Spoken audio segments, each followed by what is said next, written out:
De Blasio press conference on Trump. Yeah, Rem 205. Everybody in? Hey, everyone. Steve, we're good? Yes, sir. Hey, good afternoon, everyone. Thanks for being here. We've had many productive ongoing discussions with the Secret Service regarding how we'll be assisting them in protecting the president-elect and his family when they're here in New York City. We've been planning this with an eye towards how we keep New Yorkers safe and to minimize disruptions to all other New Yorkers, tourists, public transportation, and those who need to make commercial deliveries in the area surrounding Fifth Avenue. We're striving for the proper balance here, and it will be a fluid plan that changes as circumstances dictate. Understand, we're not going to detail the Secret Service's plan to protect the president-elect. Today, we're here to talk about how the NYPD plans to maintain traffic flow in a way that will be safe and efficient for everyone. I know that many people who live and work in the area around 56th and 57th Street have a lot of questions about all this. For the first time in decades, our country will have a New York City resident as President of the United States. The transition will be ongoing through January, of course. And much of this transition work will occur in the President-elect's offices in Midtown Manhattan. The plan we're discussing today covers that transition period. That's about the next 65 days. Firstly, we're not closing Fifth Avenue on any kind of permanent basis. It was closed for brief periods of time since Election Day to improve security with concrete barriers and due to large demonstrations. But again, no wholesale closures of Fifth Avenue are planned. Trump Tower, as you know, is located at East 56th Street and Fifth Avenue, just one block south of one of the busiest intersections in New York City and possibly in the nation. What you're seeing in that area now, in terms of our new security management, is what we expect will remain in place through the inauguration. In many respects, this is no different than the many major events the NYPD secures each and every day. In terms of security, there will be many things the public will see and many things the public will not see. We'll have our explosive detection canines, our specialized units, like the Critical Response Command and the Strategic Response Group, as well as plainclothes officers and counter-surveillance teams working hand-in-hand with our Intelligence Bureau and our partners in the federal government, specifically the Secret Service. Again, none of this is new for us. And again, as we always do, we'll constantly reassess this plan and make any adjustments we deem necessary to ensure that we maintain the proper balance of security and everyday life in our great city. Now I'd like to introduce Mayor Bill de Blasio to make some remarks. Mr. Mayor. Thank you very much, Commissioner. First of all, everyone, I want to thank Commissioner O'Neill, all the men and women of the NYPD who are doing an extraordinary job. They turned on a dime on election night, having done a lot of preparation with our partners in the Secret Service, and they put together an extraordinary security plan that's been operating very, very well. I want to thank you, Commissioner, and all of those good people who have been doing this work. And when President-elect Trump and I met, one of the things that he said was he expressed his admiration and appreciation for the men and women of the NYPD who are doing this work, and I shared with him my same feelings on the matter. The details you'll hear from in a moment. You'll hear from U.S. Secret Service Special Agent in charge for the New York office, David Beach, and you'll hear from our Chief of Department, Carlos Gomez, on specifics, but I want to give you a couple of broad points. I also want to thank our First Deputy Commissioner, Ben Tucker, our Deputy Commissioner for Counterintelligence and Anti-Terrorism Efforts, John Miller, and our Commissioner of Transportation, Polly Trottenberg, who's been deeply involved in the efforts to make sure things keep moving in Midtown Manhattan. Also want to thank Councilmember Dan Garodnick, who represents that area in the City Council. Look, we are devoted to making sure this city will keep moving. This is a big challenge and an unprecedented challenge. We know that. But we are committed to making it work. We need the city to keep moving at all times. We're entering the holiday season, which adds a layer of complication. But the NYPD, working with all other partner agencies in the city government and with our federal partners, will continue to refine the approach to make sure it maximally allows for people to move freely through the area. We understand the number one imperative here is safety and security. We owe that to the President-elect, his family, and his team, and that is important for all New Yorkers. So that will be the most important consideration. But we believe we can balance that with a number of measures to keep traffic, both pedestrian and vehicular traffic, moving as well as possible.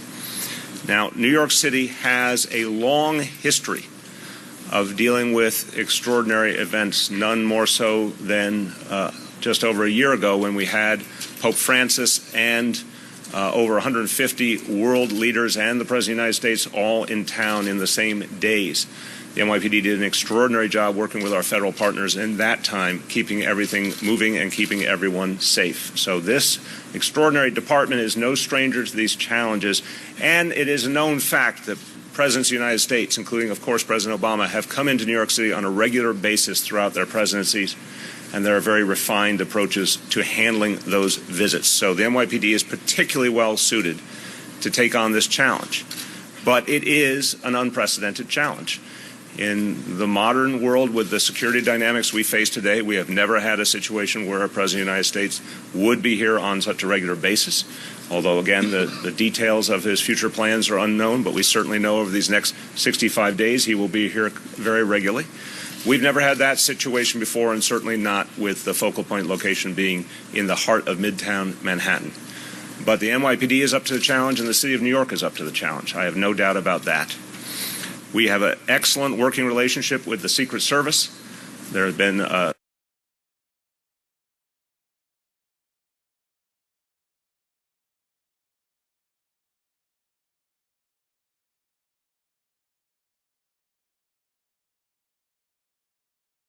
New Yorkers and the concerns of New Yorkers throughout this process. Obviously, for people who work in the area, for businesses in the area, for people who drive through, for people who go there for a variety of reasons, there are real concerns right now. We're going to do our best regularly to address those concerns and to make the adjustments that we can, always in the context of protecting safety and security first. I want to emphasize, when we get toward the holidays, there's constant messages given, and Commissioner Trottenberg reminded me of this earlier. We constantly remind our fellow New Yorkers during the holidays to not bring cars into Midtown Manhattan unless you absolutely have to please rely to the maximum extent possible on mass transit options. I want to reiterate that. That would be true during any holiday season. It's even more true now, of course. One of the things that people need to recognize for their own good and for everyone else's good is, to the extent you can avoid the immediate area around Trump Tower, that will make your own life easier and everyone else's life easier. That area, that specific area, and I want to delineate in this case from 53rd Street to 57th Street and from Madison Avenue to 6th Avenue. In the scheme of our city, even in the scheme of the borough of Manhattan, that's a pretty small area. If people were to specifically avoid that area to the maximum extent possible, that's going to help us to manage the situation as well as we can. As I said, we'll continue to refine the approach to traffic management and to addressing the needs of people who work and live in the area. We will add personnel as needed. Right now, since Election Day, NYPD has already put on each shift during daytime hours almost 50 officers between traffic agents and police officers to manage the flow of traffic in that immediate area. In those blocks I delineated and surrounding blocks, an additional 50 personnel put in place on the daytime shifts. We will add personnel if needed to address the situation further.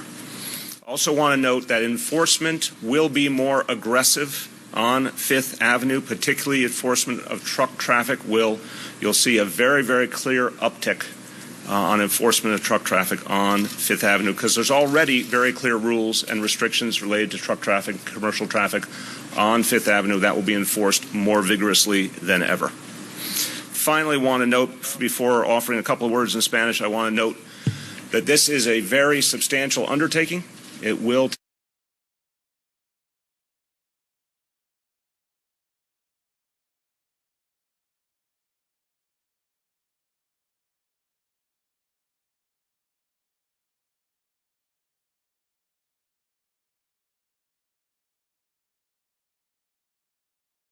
reimbursement for those costs. Again, a situation that this city has never been faced with before.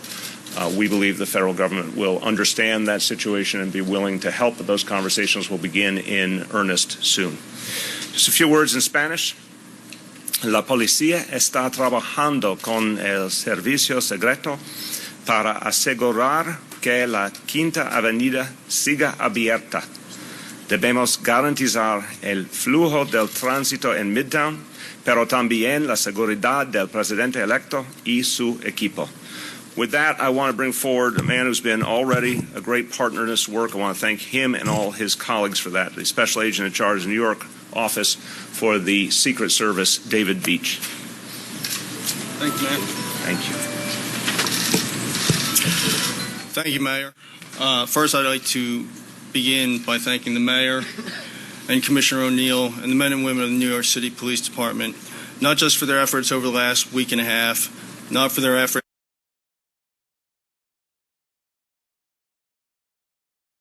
very difficult and challenging time in partnership with the Secret Service, protecting two major presidential nominees. So on behalf of the Secret Service, I'd like to thank you both for opening the resources of the city and the New York City Police Department to us, and thank you for your partnership. Regarding the President-elect's residence and security planning in general for the Secret Service, the planning and execution of security at Secret Service protected venues in New York City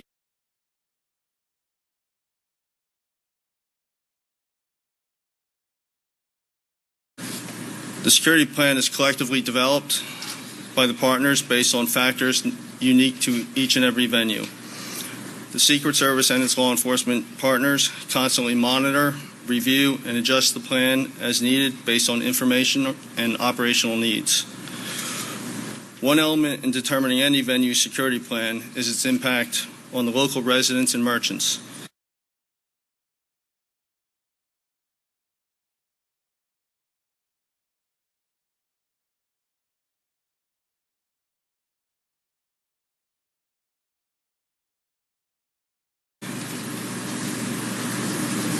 To communicate with the community, to better understand their needs and their concerns. In every instance possible, the Secret Service attempts to minimize any adverse or unnecessary impact on the community as a result of these security plans. Notwithstanding, the Secret Service, in conjunction with the New York City Police Department, is committed to providing the highest level of security in fulfillment of our no-fail mission of national security and public safety. As a matter of practice, security plans will evolve in order to address emerging threats and to improve efficiencies in its operations. Whenever possible, the Secret Service will communicate these changes to community members without compromising operational security. Specific security measures, activities, timing, number of personnel, and resources are not discussed outside of the law enforcement community. The long-term success of security planning in New York City is directly attributable to the long-standing, strong partnership between the Secret Service and the New York City Police Department. Finally, I would just like to add that throughout my career, I've traveled all over the world. I can think of no city better equipped, better prepared to deal with this challenge than New York, partly because of the strength of the police department, but more importantly because of the strength and resiliency of the citizens of New York City. So I would like to thank everybody for their patience in enduring this challenge. Okay, Dave, thank you very much. We look forward to the continued partnership. I'd like to introduce from DOT Commissioner Polly Trottenberg. Polly? All right, I got the order out of place. Now I'd like to introduce Chief of Department Carlos Gomez. All right, good afternoon, everyone. The NYPD has worked very closely with the U.S. Secret Service in developing this plan, and I'd like to personally thank Dave and his agency for their collaboration with us. We look to strike a proper balance between presidential security, providing as much security as possible around the president-elect, his family, other residents of Trump Tower, and businesses in the area, while at the same time not having an adverse impact on traffic, transportation, deliveries, and the lives of other New Yorkers that walk by the area and certainly live nearby. This is the plan that is presently implemented since last week, whether the president-elect is in his residence or not. A plan going forward for when the president-elect is out of residence is being discussed and evaluated as to the appropriate level of resources and staffing levels. We have committed a substantial number of resources to Trump Tower, a real substantial number, 24 hours a day, around the clock. Uniform officers will be assigned to security posts around the perimeter of the property. Officers will be assigned to assist Secret Service personnel at screening and checkpoint locations along Fifth Avenue in front of the entrance to Trump Tower. Officers will be assigned to intersection control, will be assigned as blocker vehicles.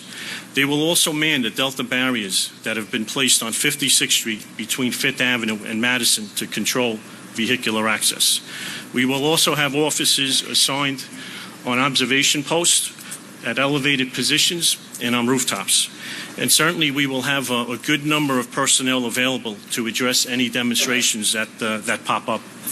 And over the last 9 or 10 days now, we've had 6 such demonstrations occur right in front of Trump Tower. In addition to those resources, we will have resources from our Counterterrorism Bureau in the form of heavy weapons teams from the Critical Response Group. We will have dogs there, explosive detecting canines, as well as other officers from the Counterterrorism Bureau equipped with radiation pages as well as other devices. We'll be enforcing the truck restrictions that are already in place. We took a strong look at that, and we really mean it. We're going to start enforcing this right away.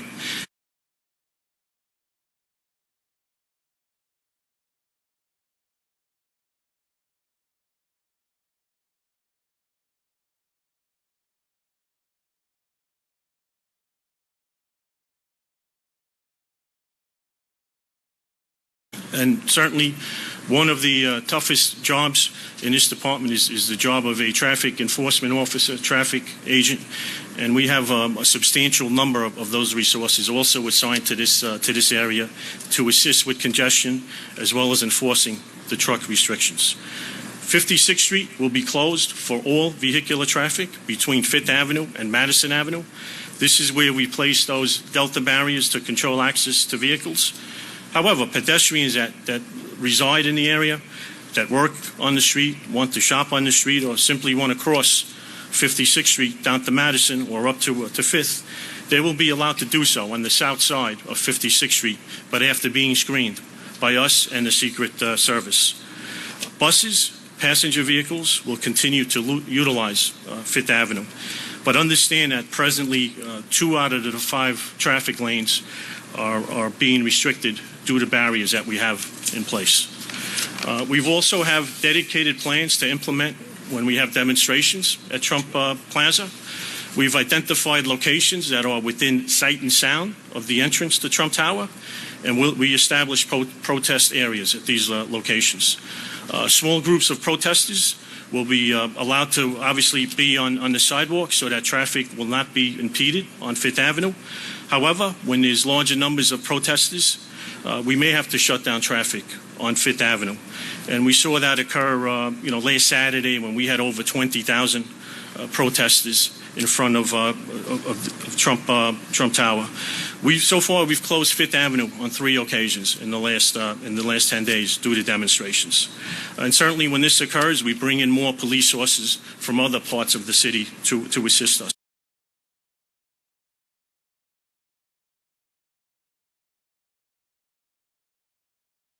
And the field commander at the scene makes that call. I made the call last week, and we will always choose safety over convenience. Once again, this is the security plan that we presently have in place. We are doing this for over a week now, and operationally every day it is getting more fluid. We're working more efficiently. We will work closely with the Secret Service, and certainly we could modify this plan as situations change. Thank you very much. All right, thanks, Carlos. And now for the second time, I'd like to introduce the Commissioner of Transportation, Polly Trottenberg. Polly. Bring her up. You've got the step for me. Thank you. Thank you, Commissioner O'Neill. Look, as you've heard today, obviously security will be the priority for this area, but at New York City DOT, we will be working hand in hand with NYPD to do everything we can to help ease travel conditions. It's an extraordinary pedestrian area. Pedestrian volumes on Fifth Avenue are some of the highest probably in the Western world, and we're going to see everything we can do to help ease their movement along the sidewalks. It's an extraordinary bus corridor. There are 140 buses in the morning peak that run along Fifth Avenue. We'll be working obviously closely with PD to keep them moving as well as to keep other vehicles moving. And I'll just reiterate, I think, what the mayor said, which is we would say this anyways during holiday times, but to the extent that you can come to this area by mass transit or by foot, obviously that will help us. Thank you. Okay, we'll open it up to some on-topic questions about drone security and then transition. Yep. Right. Commissioner, given the fact that you've been doing it for a week, but this can go up to 4 years or even 8 years, are you considering creating a special command that works in kind of a presidential detail, understanding that they're still in charge of the security of the president, but will you have a different command that is just unified? Yeah, that's not having a separate command. That's not off the table. That's the long-range plan. Right now, we're talking about the transition period for the next 65 days. So we're still working on a long-range plan for once President-elect Trump is inaugurated. So we're working with the Secret Service on that plan. In the back. Yeah, as we know, Mr. Trump is very busy these days, but I wonder, by any chance, he expressed interest in attending the Macy's parade. And regardless of that almost impossible scenario, what are the security plans? For the Thanksgiving Day parade? All right. Why don't we cover that after we talk about Trump? And he hasn't expressed his desire to come to the Thanksgiving Day to me personally yet. So, Marcia. I'm wondering, first of all, what your message is going to be to the businesses who've been inconvenienced, but also a lot of them have expressed concerns about what's going to happen if Con Ed needs a permit or a utility needs a permit in order to do something, or if somebody wants to build something, or somebody, like for example, a restaurateur said he needs to have his ducts cleaned and they have to go on the roof and they're not allowed to do it because there's a concern about snipers and things like that. So how will all these issues be solved, and will people go to DOT, to the NYPD, to the Secret Service? How will that be dealt with? All right, so I think Polly's going to talk about the permits for construction. But as far as the businesses and residents in and around Trump Tower, rest assured that the NYPD is doing their best to facilitate movement within that zone. Chief Bill Morris, the chief of Manhattan South, has been working on this plan, and it's getting better each and every day. And we're working in conjunction with the retailers and the restaurants to make sure that they get the customers in as easily as possible. Yeah, just before